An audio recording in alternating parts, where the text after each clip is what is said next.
Are we not all like up there in goal scoring as well? First, we've scored the most goals in the league. Scored the most goals in the league, but we play boring football. We've got the second most clean sheets or third most clean sheets or something like that. Like that in the league, but we're awful. And I get it, it's reactionary. When you look at it on the surface, I totally agree. But when you really zoom out and go, hang on a minute, we're not actually doing this bad. I know people go, it's the fixtures.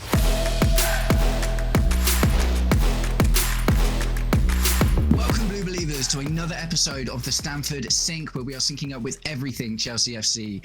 It's international break. International break can be pretty boring, can't it? It can be pretty boring. So I have hooked up with a very new friend of mine, Jay from Talking Chelsea. I'm very, very excited to have him here chatting with me today. And today we think it's time to talk about Enzo Maresca. But first, Jay, how's it going, man? I'm good, man. Thank you so much for inviting me on. I've been watching your content for a little while now, and it's super cool. Love your community that's growing rapidly. But yeah, no, super happy to be on and to have conversations with you, my man. Thanks very much, kind of you, sir. And guys, if you've stumbled across my YouTube channel, you've probably found me through Jay already. But if you haven't, go and check out his YouTube channel. The link will be in the description. And go and check out his TikTok because it is popping, man. His TikTok is absolutely awesome. Thanks, man. I appreciate it. So, guys, let's get into it. To Enzo Maresca. So the fans, it's a bit bipolar, isn't it? The Enzo Maresca kind of opinion at the moment. And, you know, 1 minute everyone loves him, and then the next minute it's Enzo out and this, that, and the other. So I just wanted to have a little chat with you. How are you feeling about Enzo Maresca? I'm actually really happy with Enzo Maresca. And as much as that's against some fans' sort of views because they adamantly want him out, which you're more than happy to have that view of. And you've also got fans, you know, that kind of sit on the fence, still a bit undecided with Maresca. And I hear that, I really do. I just feel very happy with him. I think that he speaks a lot of logic in his press conferences. Sometimes, I'm not saying he's perfect, but there are some things you kind of go, I'm not too sure about that. But for the most part, I think he handles himself well in the press conferences, speaks about the right things. He focuses on player rotation, which is a topic we can definitely talk about. I think that at times he does over-rotate, where rotation's needed, but not to the extremes he does it to. But he likes to take care of his players. He's not scared to throw them under the bus either. And I think that he does that in a respectful manner, which I know sounds like a strange thing to say. But also just the performances we have on the pitch. Some call it boring, sideways, passing, recycle passenger plays, cool. I totally get that. It's not the most exciting football to watch. But in terms of getting everyone singing from the same hymn sheet, willing to run through brick walls for him, setting solid foundations, and after the back of the first season he had, which people will argue that we were supposed to win the Conference League, it's a given, we have to, as expected, you still have to go out and do that. And then the bonus of winning the Club World Cup in the way that we did kind of cemented to me that he fully deserves this extra season with, you know, you can still criticise him, of course you can, with football fans, but he should have that full season and we should be trusting him a lot more than I feel like some, not all, but some of our fans give him credit for. Yes, loads of really good points there. Some stuff I definitely want to get into already. I'll go on a tangent. It's all good, mate. I love a tangent. I've got to keep myself in, so like, and make sure that I can respond to each one. So interesting. First thing is like what you said about some people are like for or against, and some people sit on the fence. I would argue that I am still largely on the fence, but leaning into the pro Maresca camp. So I'm not like, you know, I've never been Maresca out, even when the results have been bad like that, and I'm pretty supportive of managers in general. The only manager I've actively wanted out in recent memory was Graham Potter. Do you know what I mean? That's as tragic as it needs to get for me to be like Maresca out or whatever. And I do think, you know, for a project, I think we need a manager like Enzo Maresca. I don't think this massive personality like a Conte or a Tuchel or a Jose Mourinho or someone like that would work with the project. Do you know what I mean? We're not going to get into the ownership stuff today, but you know what I'm saying? But there are a couple of things that I am, and it's interesting actually, because something I have an issue with is something that you are actually quite positive about. One of the main issues I've got, maybe not in totality, but is about Enzo Maresca's inability to take accountability when things go wrong and that's his fault. And I find that more often than I would like, he defers to throwing players under the bus rather than trying to take responsibility for himself. So I understand what you say, like it's good to challenge your players, isn't it, at the end of the day? And it's good to be like, like, 100%. this play, Trevor Chalobah didn't defend very well in this moment. We played one half with Wesley Fofana as the centre passing centre back, and it was the worst 45 minutes we've ever had. Like some stuff like that. Every now and again, I get it, but for me, there's almost a pattern of not taking accountability for losses, like the Man United loss when there's really simple things like rotation and stuff. Okay, so Sanchez gets sent off. Cole Palmer and Esteval are on there. Cole Palmer's literally injured, and you take Esteval off. And instead of like being like, and something small, like, do you know what, I could have made a better decision in that moment. He he looks for other reasons to throw players under the bus. And the issue 100%. I have with that is I don't necessarily need it to be like this 100%. But the one of the beautiful things about Jose Mourinho, for instance, is that if we had a bad loss, he would take all of that pressure onto himself, and he'd come out and he'd say something ridiculous like, I prefer not to speak, or the referee's this, or do you know what I mean? And he would kind of masterfully say one little thing that would dominate the headlines, and ultimately he would save that tactical scolding for the players in the training room, and then they come out the next game and give a better performance. So for me, that's something I think that Maresca needs to learn, if I'm honest, is like, yes, I don't, and he, if anything, he kind of did it already, because like just once, like a couple of days after the last time he did that, he had a press conference leading up to a game and was like, I'm not used to playing with 10 men. It's happened a few times recently, and I need to learn how to, it's like, cool, accountability, like, makes me respect you so much more, man. Do you know what I mean? I agree. But yeah, for me, the accountability thing's a big thing. The tactic, the rotation's the other thing that you mentioned, and we'll get onto that because this is kind of a big conversation to have with that. But yeah, for me, accountability in I've made this mistake, and the thing is, it's a team of young players as well. So I get challenging you players and stuff, but when your group of young players who are all still developing are building, like, I'm not saying there's an issue in the changing room, but will they not be starting to think, oh man, if we lose, he's just going to throw us under the bus, even though it's because we didn't change tactics and we didn't change this and we didn't change that, which ultimately falls to him as the manager. Do you know what I mean? It's like we've seen a couple of times. Cole Palmer, for instance, will get bored in a game and then all of a sudden go off the playbook and then just start doing what he wants. Do you know what I mean? And we can kind of praise him for that. But I just find it all a bit crazy with Maresca not really being willing to hold his hands up at the end of a game and take that limelight and responsibility in the headline that's going to come the next day because of it. That is something I would definitely like to see him improve on. Yeah, 100%. I totally agree. And I feel like he's been open and honest about saying he's learning on the job, which frustrates a lot of people, myself included as a fan. You think, I don't want someone learning on the job. I want someone to come in and do the job now. But one thing I will say is I feel like he is learning, because this season specifically, he has been so much better at taking that accountability, saying, look, I got it wrong. All right, I didn't, I made the wrong subs, or I made the wrong thing. We wanted to sit back, wrong thing to do. And again, I think he is learning from that. And I do agree that accountability is an issue of his, or it was massively last season. But then I refer to things where he come out and said, Reece James isn't a leader and he needs to learn to be a leader. And since that moment, he has done nothing but step up and praise Reece James for saying he's doing fantastic. So I feel like there are certain situations where the players needed that public roasting. Well, not necessarily a roasting, but that outing to say, look, we're not happy with this player because this is what we expect from him and he's not doing it. Until he does that, we can't move on. And the player can either shrivel up, take it to heart, or he can go, all right, do you know what? That's embarrassing. I don't want that to happen again. It's been made very public that I need to work on this. I'm going to go work on it. And Reece James responded in the perfect way possible, which is why he's our captain. Took it on the chin, said, all right, cool, I need to do this. He then goes and does it. And this season, and at the back end of last season, through the Club World Cup, you could see he really stepped up and being. There's a moment that will stay with me for a long, long time, and it's when we scored a goal and Enzo Fernandez and Reece James were headbutting each other in the corner flag during the celebrations. And it was like, that's the Reece James that I'm sure Enzo Maresca wanted to see from the get-go. But he wasn't seeing that. And you think, for someone coming into that setup, he must be thinking, you're a captain and you don't act how I envision a captain to be. So in that instance, I think he's done well. But you are right. There are certain times where he's like, oh, I didn't do anything wrong. What are you on about? That's all these guys. And they are young and they are going to learn. But I also think from behind the scenes side of it is, from the player's perspective, they can question the tactics and they can say, you've got this wrong, you've got this wrong. I think what Enzo Maresca is trying to do is instill the accountability from the players first. So they go, do you know what? I didn't actually do the role how it was intended, or I made that mistake here. And again, with all these silly mistakes we're making at the start of the season, a lot of these players have been saying, yeah, I messed up. You know, the Sanchez one, again, Enzo Maresca was rightfully coming out and saying it was a stupid challenge to make. He did it with Gusto. He did it with Chalobah. So it's not like he's isolating people and he is just pinpointing things. But I do agree that he needs to kind of get better at accountability. And we're starting to see glimpses of it this season with the press conferences. But yeah, no, I hear that. I think it's it's a really interesting point you made, and I 100% agree with you about like the Reece James thing. And what that says to me is there is definitely a right time to do it. I guess the thing for me is because we went through a spell of games where the results weren't what we wanted. It was like game after game after game. Do you know what I mean? In this season in particular, and I was just like, one game okay is one thing, but then all of a sudden it became a pattern. Do you know what I mean? And I was just like, and it doesn't feel like.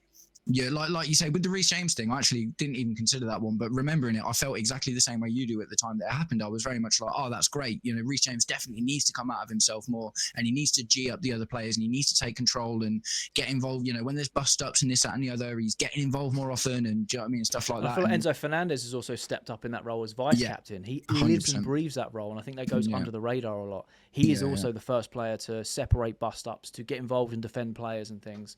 I think that's also been instilled in this new culture that Maresca and the players are trying to form themselves. Yeah, 100%.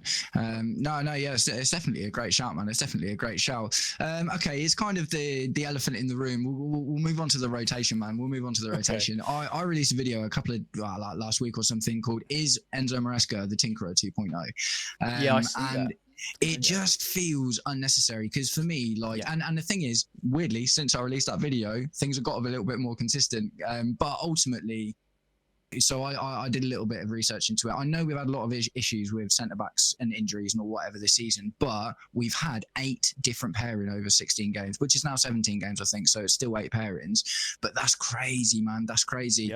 The only consistency we had at the start of the season was Tosin Adarabioyo and Trevor Chalobah played 4 games together back-to-back. And ever since then, there's been no consistency at all. And I feel like the centre-backs is the most important thing. And I think that for me, it struck me as kind of bizarre. There was a weird hypocrisy in it because the centre-back pairings would never be consistent, but he started Enzo Fernandez and Caicedo together 12 times out of those 16 games as well. So he knows that consistency is important.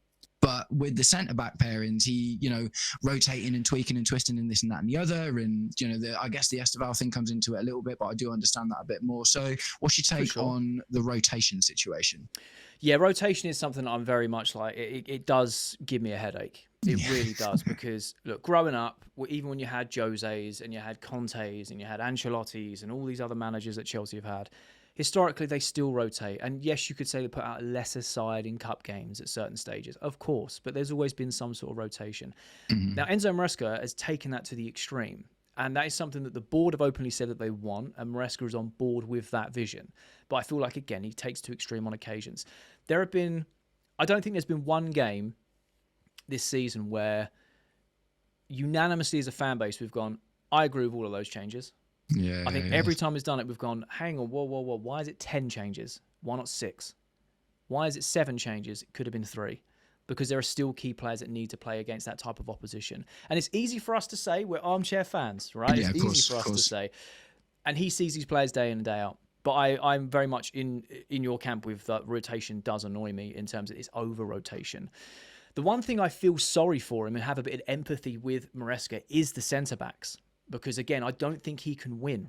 And now he's very vocal about saying that a lot of the noise is outside noise. Everything within his camp, they are all happy of working. I think that's partly, well, it must be mostly true, but partly just to please, protect the players a little bit and saying, like, we're trying to figure this out in our own time. The centre-back partnership, in my opinion, is very much like yours. It is one of the most important. And if you don't have a consistent partnership at the centre-back, you are going to leak goals.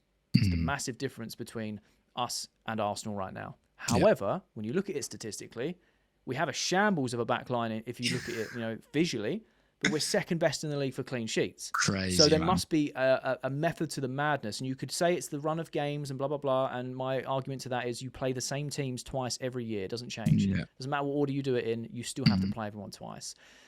But it's interesting that Trev and Tosin have played 4 games together and then they've not since. Yeah. Well, in those 4 games, I'd say 3 of them, all the fan base was screaming to drop either Tosin or Chalobah. He then does that and goes, okay, cool. There's clearly an issue there that at the moment they're just not connecting. They're not clicking. What is the next partnership? Josh is playing well. Let's give him a go.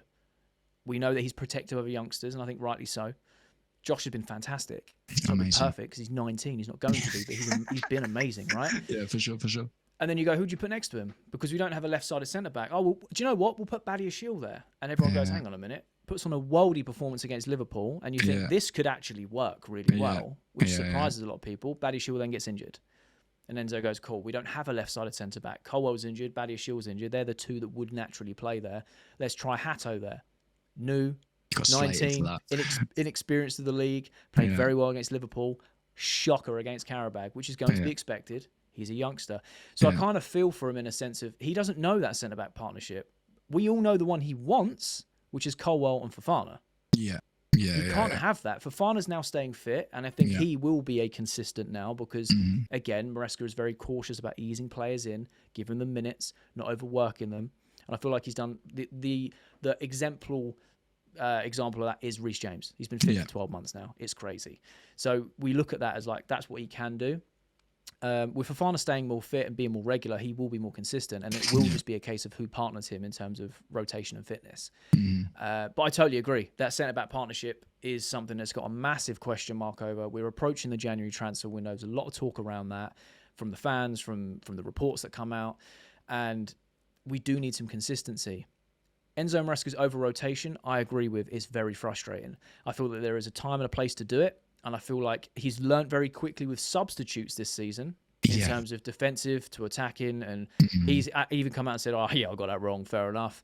And now he's a lot more ruthless. And I like that. Regardless if we agree with the subs, I like the ruthlessness. Half time, triple sub. You three ain't good enough. Get these three on. Let's change a game. Love that. He wasn't Absolutely doing love that last season. No, he is learning, and I just feel a little bit of empathy for him with the centre back specifically. But as a whole, over rotation, yeah, for sure. He's over rotating as any chance he gets, and it's quite confusing sometimes.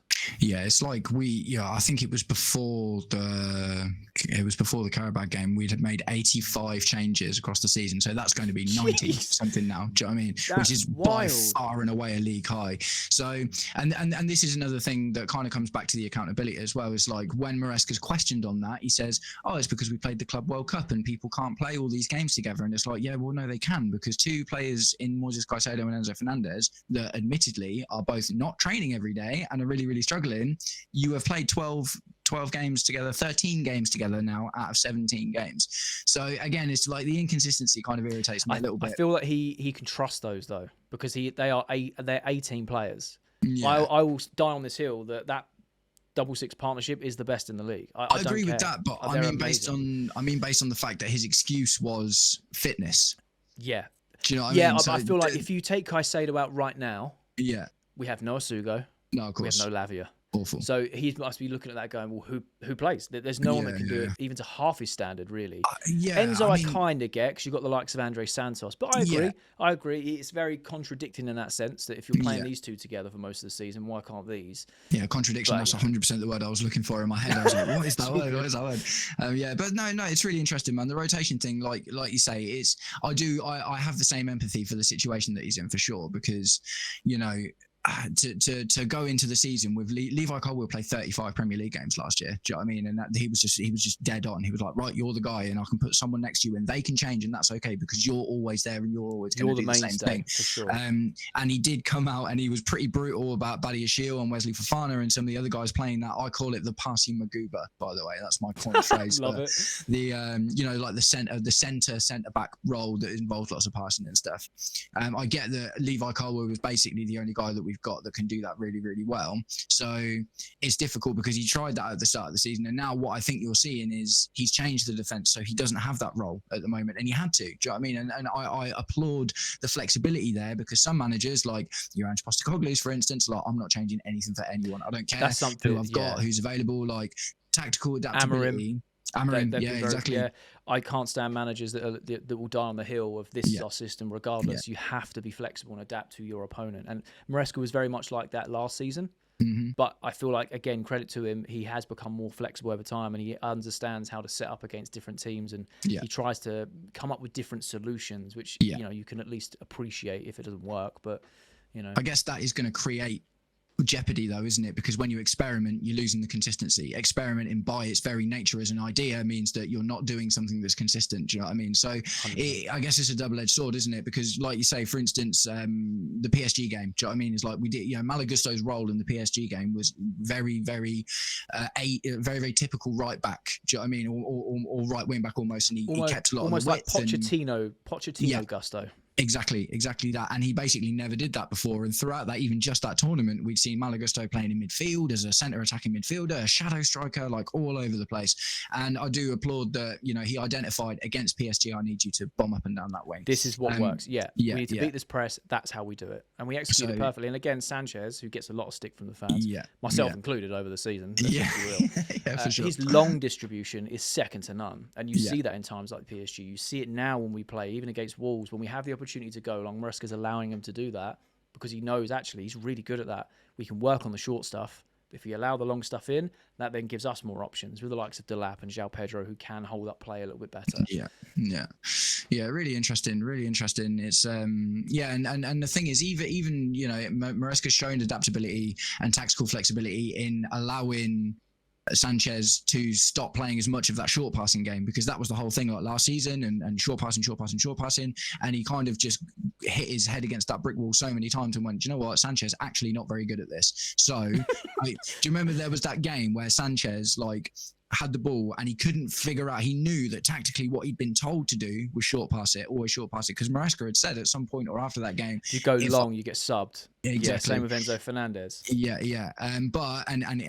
obviously went for the long ball, but because he was a bit unsure about himself, we obviously ended up conceding a goal from it.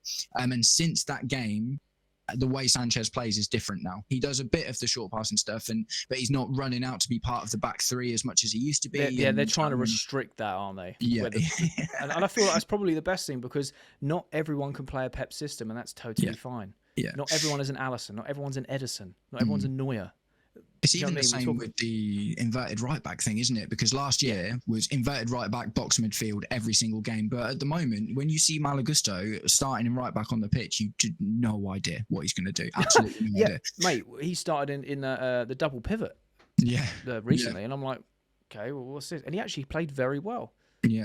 First time we saw him play there, he looked like a lost sheep. Awful. I kind of feel for Gusto in that sense. I've been very critical of Gusto, because I think he set the expectation up here, where in that first season with Pochettino, and I know he was utilised differently, but under Maresca, it just looks like he struggled, and now he seems to be finding a bit of rhythm in terms of how he can work in the system and how Maresca can utilise him a bit better.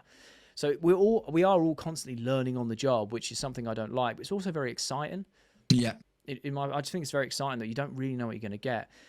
And I understand that his passage of play, not Gusto specifically, but Enzo's system, it is very sideways. We struggle against low blocks. And I know I get just as angry. We're doing watch-alongs about it. I'm sitting there watching it like everyone else going, we are doing the same thing over and over. But I feel a lot more confident. And it's the same thing with Sanchez, which I'll touch on in just a second. Wolves game. Now, I was doing a live watch-along with, my audience and whatnot. And a lot of people telling me, Pedro Neto needs to come off. We're not good enough. We're shocking, blah, blah, blah. And I'm like, we had 72% possession, 11 shots on target. Enzo had 2 goal line clearances from corners, by the way. Garnacho could have put one away. Enzo had another shot that got tipped over. We were creating chances. We just couldn't put the ball on net. We were dominating the game. Wolves hadn't a single shot on target, just at all. Just absolute dominance. And they were booed off at half time. And I'm like, I don't understand what that's meant to achieve, because I would get it if we were getting pumped 4-0 at home to Sunderland at half-time. Cool, boo away. Do you know what I mean? I'll be booing myself. But it just didn't make sense. But I know what it is. It's people's frustrations of Enzo Maresca's system. And I think that sometimes, as fans, we have a very reactionary fan base. I think that's fair to say. Definitely. And I think one thing that we are not used to, and I think some fans are happy to accept it, and some fans will never accept it, and there's a little pocket in between, patience. Because Maresca made no changes at halftime. No. In this season, how ruthless he's been, how many times have you seen him make 0 changes? Maybe once or twice. But then immediately, if something doesn't go right in the first 5 minutes, he pulls someone off. Well, Wolves, he just knew, we're knocking on the door, just wait. And all of a sudden, the floodgates open. And when you get the first one, they come out, etc. And then when we're playing that football, when there is space, that's when we flourish. And it's very easy for teams to set up that way against us. So I get the frustrations of Enzo Maresca's system, but I think it actually suits Chelsea very well. I think it suits this team very well. I think it suits the players very well. You know, there's a couple you could question in terms of, you know, where's the best for them. But overall, I just think he's doing a good job. I'm getting a bit bored of the referendum that happens every time we either draw or lose, saying, oh, he's got to go, he's not good enough, he's a championship manager. Like, what are you on about? And I know that there are fans that have never wanted him, and that's perfectly fine because you know where you stand with those fans. But I don't understand the flip-floppy extremism of, well, we win 6 in a row, no one questions it. Heavily rotates and wins, no one questions it. Draw to Karabag and you've got to go. You ain't good enough. 100%. I just feel like I've been spoiled over the last 20 years. I 100% agree, man. I you know, like I say, I can't get in the hyperbolic nature of the manager out because of a few bad performances. Like I say, Graham Potter's the only time that I'd ever been like that, and that was months. That's my reference point. That is my reference point. When anyone comments or, you know, have a conversation, they say, "Oh, Maresca's is not good enough. He's got to go." I go, "Did you watch Graham Potter's Chelsea?" And they say yes, and I go, right, so you'd rather have someone like that in for longer with that stinky run of form than Maresca, who's done very well, won 50 out of the 80 he's been in charge of over a draw at Karabag. Logically, emotionally, I get it. Logically, where's the sense? You know? And I get a lot of it is in the moment, and I'm all for it. That's what football fans are about. We're emotional people. For sure, you know? man. We're definitely emotional creatures. I definitely I mostly side with you, and any criticism I have of Enzo Maresca is not some sort of journey towards me eventually wanting him out. It's like I want him to improve. I want him to get better. I want him to grow more into the role. So whenever I criticize Maresca, it's not as much of a we need a manager that doesn't have these qualities or we need a manager that's better at this. For me, it is just about I want Maresca to learn these things and improve on these things. Yeah, I want him to tweak things. Exactly. It's like, you know, it's really interesting with you know, with Todd Boehly, for instance. Todd Boehly the Dodgers is the baseball team that he owns in America. When he took over that team, the man that he hired literally at the time of asking is still the manager now. That was like 13 years ago. So there's definitely a thing there where I think the ownership are looking for a long-term manager. Do you know what I mean? So I don't think we're going to ever go back in for the likes of Mourinho, Conte, Tuchel, any of these kind of hyperbolic, you know, stress managers. You mentioned it earlier. I don't think they would come in and work with the parameters of the job and the project. They want a war chest. They want to go buy an Osserman or a Rodrigo, whatever. They want to go do that.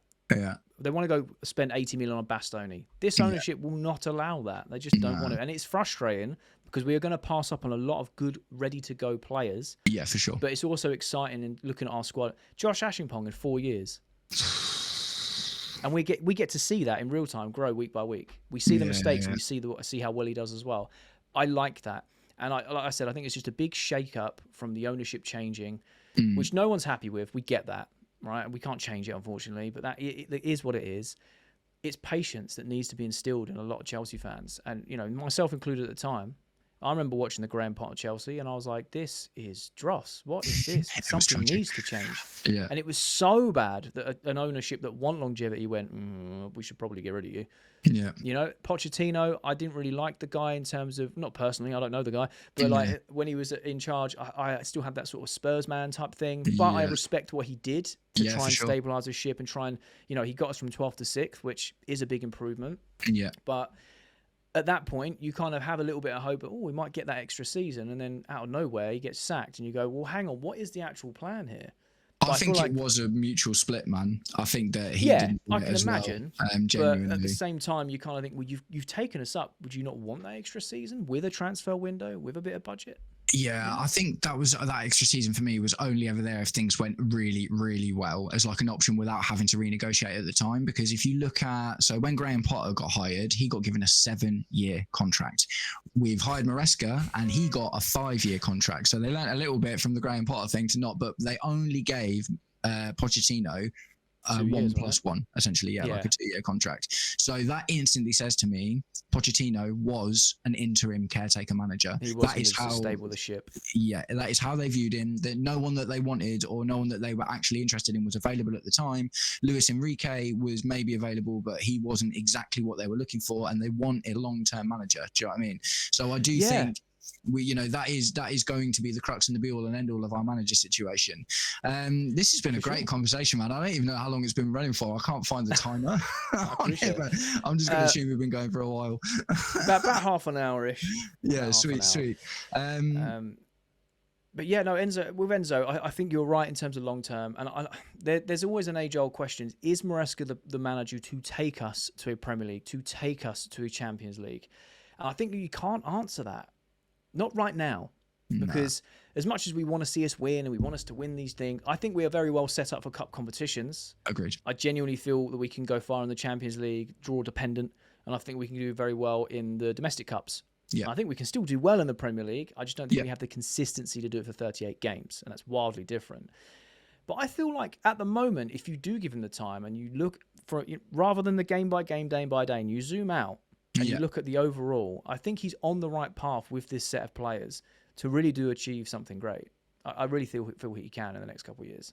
I genuinely 100% agree with you. I was actually asked on a stream I did the other week, do I think that if Maresca is given the tools to do, like, for instance, imagine we get the goalkeeper and the centre-back that we want and all of our depth and this and that and the other, is like, if I didn't think looking at our squad that we were on for a title challenge this season, even if Maresca did absolutely amazingly, do you know what I mean? I think that the squad was always going to hold us back a bit. He's going to show holes, do you know what I mean, across a 38-game season. Yeah, for sure. And I was asked, if Maresca gets the players that we need to finish up that squad next season, do you think he could do it? And I was like, yeah, I do. Yeah. If I'm completely honest, I think it's a weird one and people will absolutely hate me for this, but I don't compare them as terms of managers, but I look at Arteta at Arsenal, right? So you kind of said it earlier, like everyone gives Enzo Maresca this championship manager kind of label. And it's like, well, Arteta didn't even manage a club before he went to Arsenal. Do you know what I mean? He literally had no team experience managing an actual team for a prolonged period of time at all.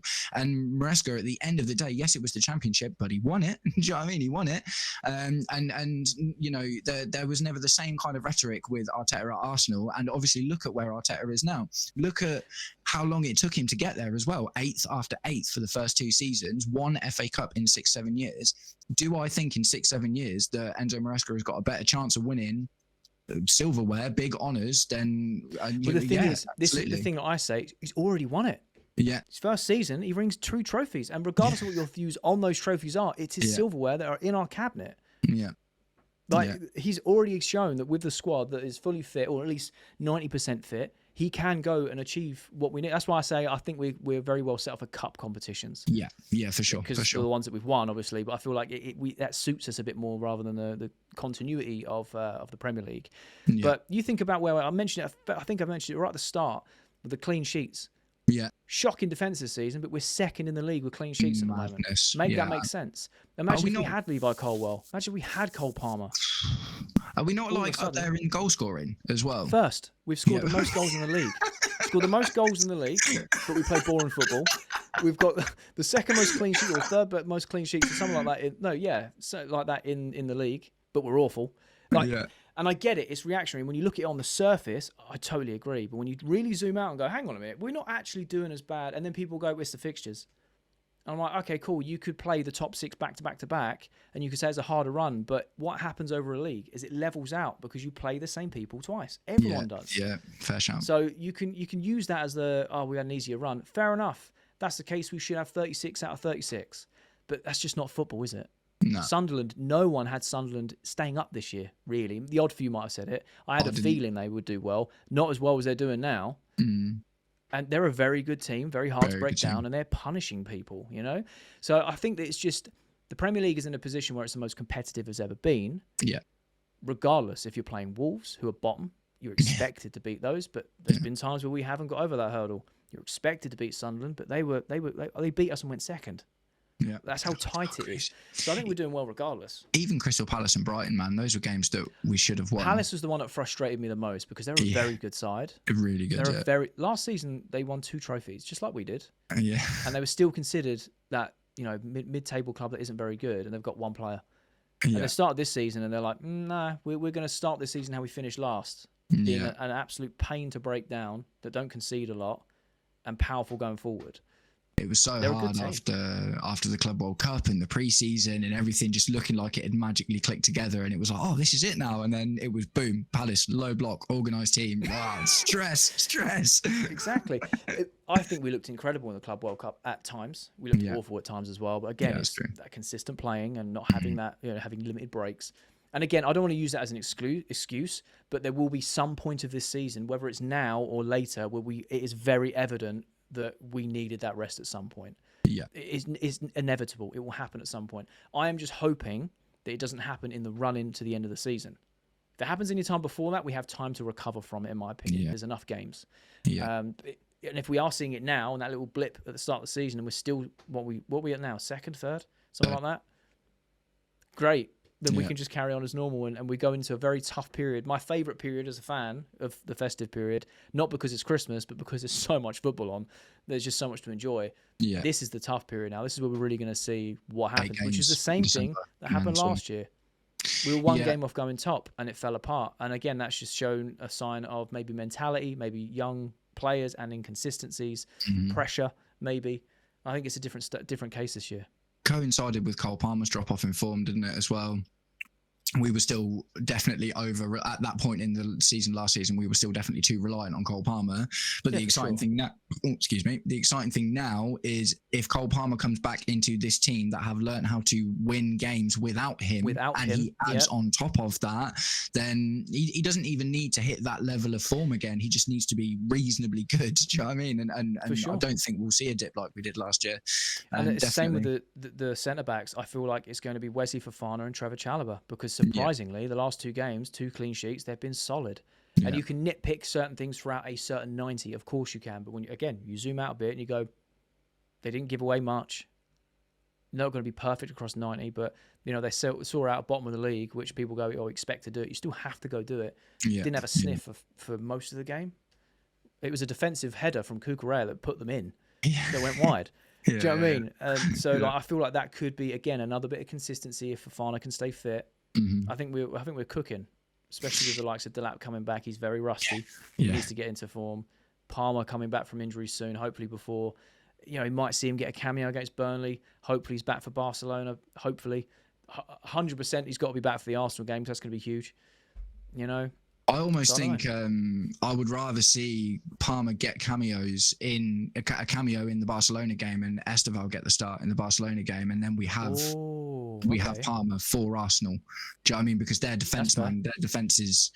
Do you know what I mean? I know they've bought really, really, really well in their defense, and Palmer is the one player, not the one player, but the best player at unlocking difficult moments and just creating that moment of magic. So for me, that's my kind of hope, is that I hear that.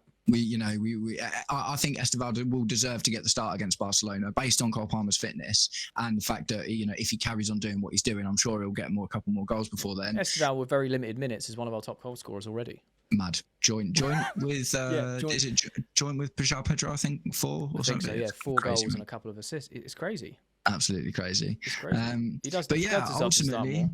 Ultimately, Maresca doing a pretty good job, I think, in the grand scheme of things. I would say so. I really like what you said, and I think this is the major point of it all, is we hyper-analyse the moment, the game, the loss, the draw, the defensive frailty, the substitution, the rotation. We hyper-analyse all of these things as negative. But when you do, like you say, you zoom out and then you take a look at everything, 3rd in the league, top goal scorers, 2nd best defensive record with all of those problems.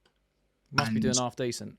Yeah, he's not doing bad, is it? So, and one thing I'll preface, because there'll be people in the comments.